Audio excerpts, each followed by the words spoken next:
Merry Christmas, everyone! And yes, I know I'm early, but what am I going to do? Post a video on Christmas Day? No way. Besides, now is the time to get festive, and my world has gotten ahead of me a bit on that front. See, my entire world is covered in snow, and I'm starting to feel pretty cold and got to bundle up more than I normally do in Terraria. On the bright side, Santa Claus stopped by and said that a reindeer coat keeps him warm during these cold winter nights, and it would just so happen that Rudolph's lesser-known brother, Deerclops, just so happens to be rampaging around my world. I'll just have to find him and steal his coat. Until then, I'll have to keep warm, so I glance at the thermometer to see where I'm at. It's all Celsius, gosh darn it, I'm an American. I don't know what that means. It's 15 cold? I don't know. I use the imperial system. I could learn how Celsius works, but I ain't doing that. I'll just gauge the temperature by whether I feel cold or not. Pretty sure 0 degrees is freezing though. Anyways, with a harsh climate like this, I should really get a house built to keep the cold out. I don't know why I thought this initial size would work for the number of houses I was going for, but I extended it a bit, and now we got a nice house with a campfire on the inside because I figured a campfire would help keep me warm, right? It's an open fire. I'm just all out of chestnuts. And if you haven't already noticed, I got the candy cane pickaxe, sword, and axe because I just need to stay on theme for this one. The candy cane sword is actually pretty good though, but not nearly as good as it is in 1.4.4. Pretty sure it has some lifesteal in that version, and yes, I'm on 1.4.3 right now. Santa Claus still hasn't updated to the latest version of Terraria. Uh-oh. Hypothermia? No. Warm up, darn it. How do I get warm? I literally have nothing to keep me warm other than the campfire, which, as it would turn out, doesn't keep me warm at all. So my only recourse to curing my severe case of hypothermia was to kill these zombies and just hope they drop the snow hood or coat or pants. Those would keep me warm, but I had no luck. The hypothermia did, however, mysteriously go away, and I have no idea why. The temperature didn't change at all. Maybe moving around warms me up or something. I got it again, and I had a theory that maybe not standing on snow would be a good idea for keeping warm, so I replaced the base of my house with boreal wood and then gave the wood to the guide to learn that boreal wood armor gives me a minor cold resistance. So after chopping down a few trees with my numb fingers, I got full boreal wood armor and then immediately got hypothermia again.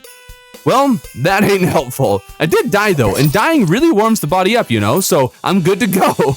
I also realized the thermometer gave me a little hint when I hovered the mouse over it. I can make a other thermometer in game with glass, iron bars, and a bucket of water, and supposedly it'll make the thermometer here give me more information, which I guess should be helpful, right? I suppose the only thing I can really do is explore, and I hope I find warm things. Thankfully, there's a naturally generated cave right next door, but the whole way there, I am freezing and have this debuff that slows my movement speed, so it's going to be a slow going, isn't it? There was a minecart which is thankfully immune to such slowness, and that allowed me to move around and find absolutely nothing. Or at least, mostly nothing. At one end of the tracks was some mud with jungle grass. Huh, perhaps the jungle survived the mini ice age I found myself in. Jungles are pretty warm after all. I fell into some freezing water, which I can only imagine does wonders for my body temperature, and then found the path deeper into this frozen world alongside a working duck statue, and I fully expected that the deeper I went, the colder it would be, but instead I was shockingly warmer. Turns out the jungle has survived, and it is now my favorite place to be. No more must I suffer from the freezing cold, I just have to hang around the jungle and keep myself warm the whole time. I found some iron, so now I got one of the ingredients I need for the thermometer, and I found my very first treasure chest which had ice skates in it. This is a little underwhelming at first, but it would turn out that it does give me some more cold resistance for some reason. I ain't questioning it. I'll take what I can get, and I suppose since the world is frozen over, these things may be a bit more useful on their own than they normally would be. Perhaps the best thing about being down here is the fact that there's a whole bunch of flinxes. I swear these things take forever to find in a normal world, but when everything is tundra, they are quite easy to find. So that'll give us an easy Deerclops summon as well as a flink staff later on. Maybe the flink's fur coat is warm too. I mined my way into a mahogany tree, and the treasure chest there had feral claws, which will be nice for buffing my candy cane sword. Although I am working on collecting jungle spores, vines, and stingers in the hopes of getting enough supplies for the blade of grass and jungle armor. Jungle armor is made from materials in a warm place, so maybe it'll help keep me nice and toasty. Either way, it's easier to craft than ore armor, so I might as well. I spotted another treasure chest which has a magic mirror in it, and since I haven't gotten a single recall potion, this is really nice to have. This may be the single best time I could have gotten the thing. It also dawns on me at this point that I need glass for the thermometer, and I don't know if there will be any sand in this world. What if the desert froze over? Sure, the jungle is here, but that doesn't necessarily mean the desert also survived.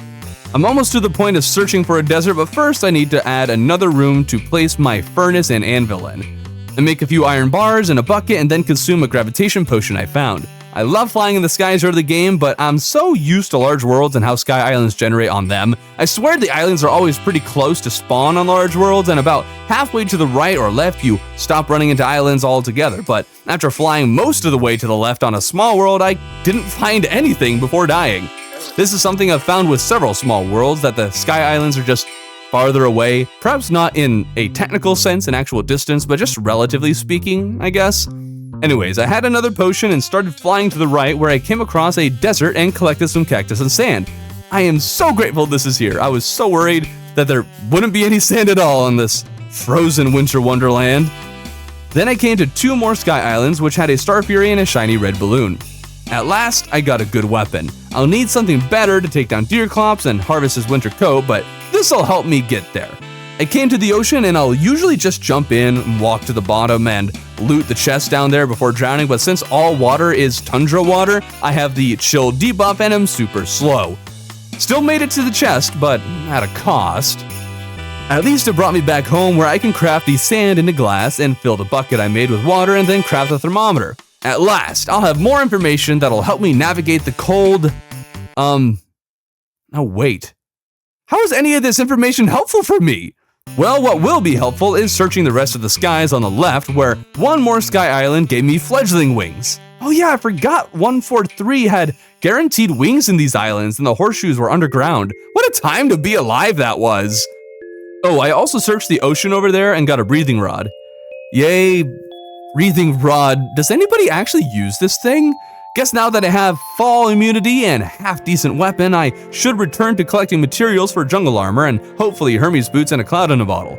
The world feels strangely empty of treasure-wise, but then I found some Hermes boots and was excited until a frozen chest right next to it had flurry boots. Unfortunate, but even more so because the Hermes boots gave me 2 more defense while the flurry boots had no modifier, but the flurry boots had more cold immunity, and during an ice age like this, I need to focus on cold resistance more than defense.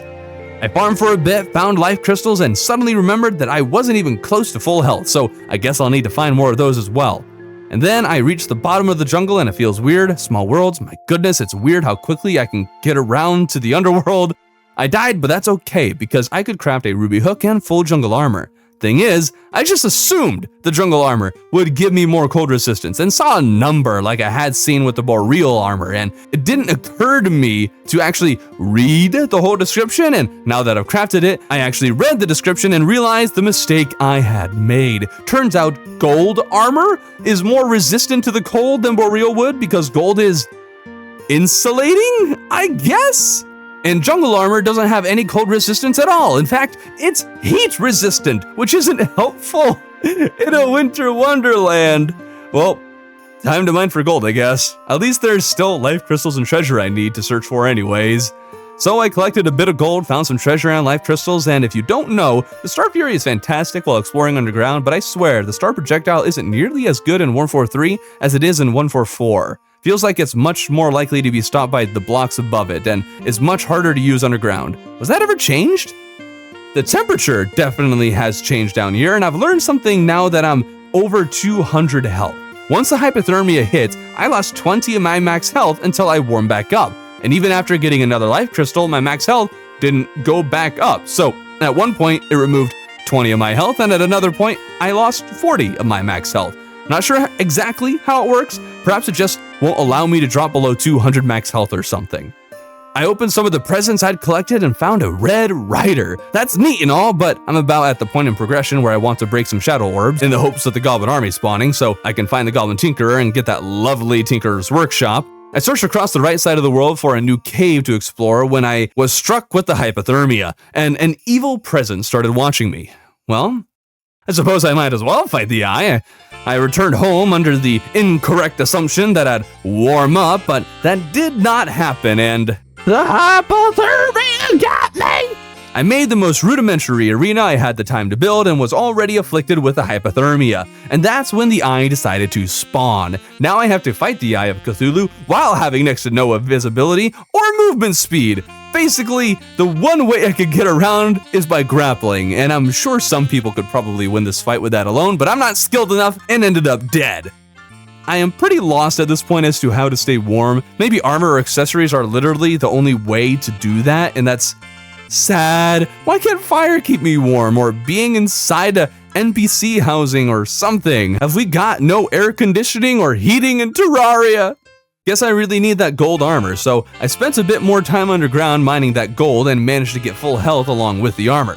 Now I'm home and the Eye of Cthulhu is about to spawn again, and I'm nearly ready to go, but before I can do that, I have to buy some Christmas trees. It's Christmas, for crying out loud. I need to be festive as I battle the Eye. Merry Christmas, Eye of Cthulhu. Merry Christmas! With the power of Christmas spirit and the lack of the hypothermia, I took down the Eye, and that puts me on the fast track to Deerclops. But first, I need some demonite to make the summon. So first the Eater of Worlds, and before the Eater of Worlds, I wanted to kill King Slime as I love using the slimy saddle for that fight. So I made 2 golden crowns and then decided I also wanted the Blade of Grass because it's great against the worm, even in 143. Really underrated weapon in my opinion. I made the slimy crown, summoned King Slime, and took him down without any issue, while also getting the slimy saddle on the first attempt. I also got a present which increased the power of my Christmas spirit, and I wonder if I can get a sneak attack on Deerclops with this thing. Maybe he'll think I'm one of his kind and won't bother me. Slimy saddle in hand, I spawned in the Eater of Worlds and thought the plan was to, win, and I failed at doing that. Technically, all I needed was the demonite. I don't actually have to kill the worm, but that loss rubbed me the wrong way. Before returning to another bout with him, though, the goblins approached, so I immediately started killing all those goblins. They were singing these Christmas songs while I was ripping them limb from limb, something about caroling, but I could hardly hear what they were saying, what with the sounds of their agonizing screams ringing in my eardrums, so they're dead now. Several gifts could be harvested from their corpses, and I didn't immediately open them like I've been doing, and when I wandered into the house, I saw something unusual. Wait a minute. There's crafting recipes with presents? I can craft the musket and boomstick into festive variants that are pine tree and candy cane themed or Nerf theme? There's no way this is vanilla. Relogic never had a collaboration with Nerf, but I don't know what mod enabled this, but it's cool. Although I wouldn't recommend the Nerf variant since the sound effect the bullet makes when it hits something is the same as the sound as you shooting an arrow. So whenever a bullet hits a target, it sounds as if someone's shooting at you. It's weird. Anyways, I killed the worm real quick, found a cloud in a bottle, combined several of my accessories, and made the deer thing. At last, I will be able to summon Deerclops and make a reindeer coat. I am so ready for this fight. I even bought some eggnog and ate a little Christmas pudding. And here is Rudolph the Red-Nosed Reindeer's lesser-known brother, Deerclops, the terrifying Cyclops deer. Sure, nobody let Rudolph join the reindeer games because of the shiny red nose and all, but even Rudolph shunned his brother here. I mean, he's a Cyclops and is pretty freaky. Can't blame him. Most reindeer have the magic of Christmas cheer or some such nonsense, and that lets them fly. It's pretty, but Deerclops here must have dabbled in the dark arts to fashion magic of his own. In all seriousness though, this fight took a bit longer than I thought it would. I really didn't seem to be doing that much damage, but I guess this is also probably the earliest I've ever fought the deer before.